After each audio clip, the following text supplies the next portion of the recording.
How to measure for replacement steel doors. This video covers the steps to take before ordering a replacement steel door. Inspect the hardware and frame. Look closely while operating the door to determine if the hardware should be replaced. If it should, you might as well replace the hardware at the same time as the door. Inspect the frame to determine if it's worth keeping. Ensure the frame is anchored solidly. If it isn't, then properly anchor it before proceeding. Verify the frame is plumb, level, and square. If the frame is out of plumb, level, or square, then replacing the door will not fix the issue.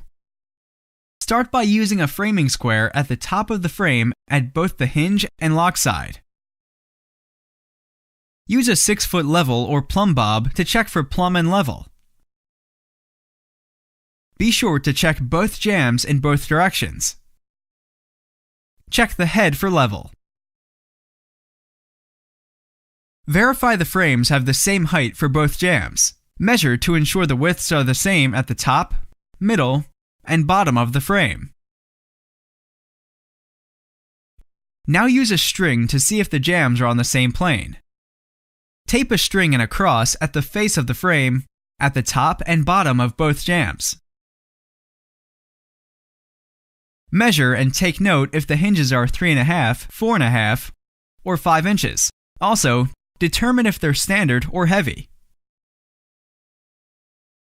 Any issues with the frame should be corrected before you order a new door. If you determine the frame is plumb, level, and square, then it's time to inspect the door. Measure the door. Measure the width of the door.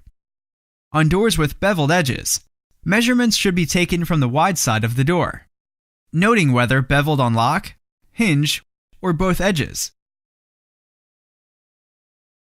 Measure the height of the door. Now determine the hinge locations. Start at the top of the door and measure to the top of the first hinge cutout. Continue measuring each hinge location from the top of the door to the top of each cutout. If you have a cylindrical lock, measure from the top of the door to the top of the cutout in the edge of the door. Next, determine the backset by measuring from the edge of the door to the center line of the lock body. If you have an exit device, find the center line and measure from the top of the door to that line. If you have trim on the outside of the door, you will have to either figure out what trim it is or wait until you get the new door and transfer the trim holes from the old door to the new one. Now you're ready to order the replacement door. Click the link in the description below to access the ordering forms of steel door manufacturers, or contact your preferred door distributor for their form.